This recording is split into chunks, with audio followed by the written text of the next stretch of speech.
व्हिडिओत ज्या मुलीचा सत्कार होतोय ती आहे कांचन महाजन। जळगाव जिल्ह्यातील रावेरची ती रहिवासी आहे। महाराष्ट्र लोकसेवा आयोगाच्या परीक्षेत तिने उल्लेखनीय यश मिळवलं असून तिची राज्य कर निरीक्षक या पदावर निवड झाली आहे। तिची संघर्ष कहाणी ऐकून तुमच्या डोळ्यात पाणी आल्याशिवाय राहणार नाही।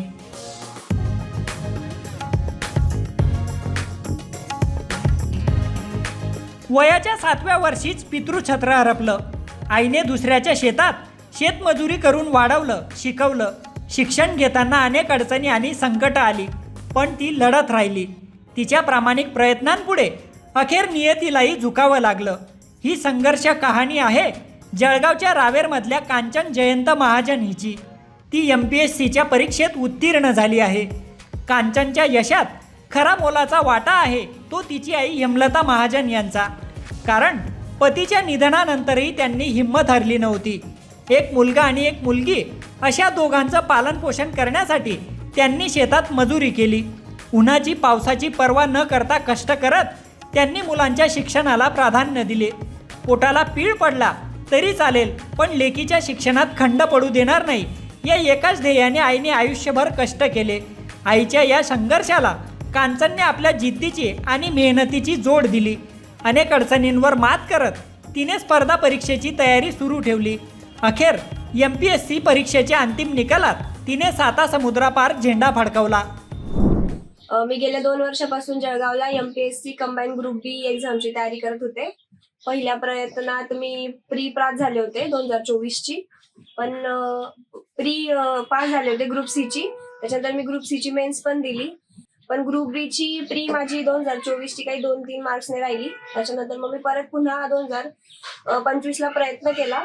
त्याच्यात मी प्री क्वालिफाय झाले। त्याच्यानंतर 17 मेला मी मेन्स दिली आणि आता 14 ऑगस्टला रिझल्ट आलाय। त्याच्यात माझं OBC फिमेल मधून STI या पदासाठी माझी नियुक्ती झाली। कसं वाटतं तुला, काय जाणवलं? मला म्हणजे माझं आधी तर मला राज्यसेवा करायची होती, पण काही आर्थिक अडचणी असल्यामुळे मला थोड्या खालच्या पोस्टवर थोडं त्याच्यावर प्रयत्न करण्यात भाग पडलं। मग त्यामुळे मी ग्रुप बी वर स्थिरावण्याचा निर्णय घेतला। त्याच्यानंतर मी खूपच परिश्रम घेतले त्यासाठी, म्हणजे सिलेबस असो, प्रिव्हियस इयर क्वेश्चन पेपर, सगळ्या गोष्टी मी खूपच अगदी बारकाईने अभ्यास करून काढल्या। आणि मग मला आता छान वाटतंय, कारण मी 2 वर्षापासून ज्या गोष्टीसाठी वाट पाहत होती ती गोष्ट पूर्ण झाली आणि कुठेतरी माझ्या परिवाराला पण त्याच्यामुळे आर्थिक स्थैर्य येणार आहे। पण अजून मला पुढे राज्यसेवेची तयारी करायची आहे, तर त्यासाठी माझे प्रयत्न चालूच राहतील। कसं काय सांगशील, तुझी आई लहानपणापासून तुला वागवते, वडील नाही, तुला काय सांगायला वाटतं, कसं फॅमिली वागते? कसं सांगायचं म्हणजे मला तरी वाटतं मी खूपच ब्लेस्ड आहे, कारण मला खूपच सपोर्टिव्ह फॅमिली भेटली। 2007ला जेव्हा मी 7 वर्षाचे होते तेव्हा मी माझे वडील गमावले। माझा भाऊ तो माझ्यापेक्षा 3 वर्षांनी लहान। दोघांची जबाबदारी माझ्या आईवरच होती। त्याच्यानंतर सगळ्यात जास्त कणकर साथ माझ्या आजीने मला दिली आहे, आमच्या आजीने आम्हाला दिली आहे। माझी आजी माझ्या आईची आई आहे, ती तिचं घर सोडून सगळं सोडून आमच्यासाठी इथे राहायला आली, कारण आम्ही लहान होतो। आणि तिच्याच पाठिंब्यामुळे खरं तर इथपर्यंत पोहोचलो आहोत। आणि म्हणजे मला आज फारच छान वाटतं, माझ्या परिवाराने कधीच मला पुढे जाण्याला विरोध नाही केला। म्हणजे तू मुलगी आहे म्हणून तू हे नको करू, तू ते नको करू, असं कधीच मला त्यांनी म्हटलं नाही। माझ्या भावाने लहान असून सुद्धा त्याने जॉब केला। तो कॉलेज ग्रॅज्युएशन करत असताना त्याने जॉब केला, कारण घरी कोणीतरी कमावणं गरजेचं होतं आणि मला ते स्थैर्य त्याच्यामुळे कदाचित भेटलं। हे यश माझ्या एकटीचं नाहीये, माझ्या शिक्षकांचं पण आहे। माझ्या शिक्षकांनी पण मला खूप सपोर्ट केला सगळ्याच बाबतीत, आणि शिक्षक, मित्र, मैत्रीण, माझी फॅमिली, त्यांच्यामुळेच मी आज इथपर्यंत पोहोचले। आई काय करत होती?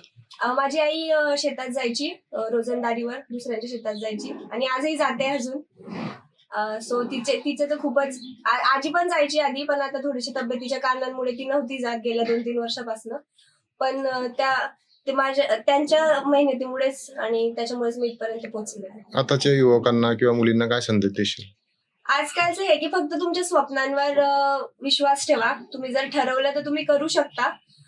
नैराश्य येणं, असं वाटणं की आपण नाही करू शकत, हे खूपच नॉर्मल आहे ह्या सगळ्या प्रवासात। पण टिकून राहणं हे खूप महत्वाचं आहे। तुम्ही जेवढे कन्सिस्टंट राहाल, स्वतःवर विश्वास ठेवाल, यश नक्कीच तुम्हाला मिळेल। आईने केलेल्या कष्टामुळेच आज मी यशाच्या शिखरावर पोहोचले, अशी भावना कांचन महाजन हिने व्यक्त केली आहे। तिने मिळवलेलं यश स्पर्धा परीक्षेची तयारी करणाऱ्या युवक आणि युवतींसाठी निश्चितच प्रेरणादायी ठरणार आहे, हे मात्र नक्की. प्रशांत बधाने, लोकमत.com, जळगाव.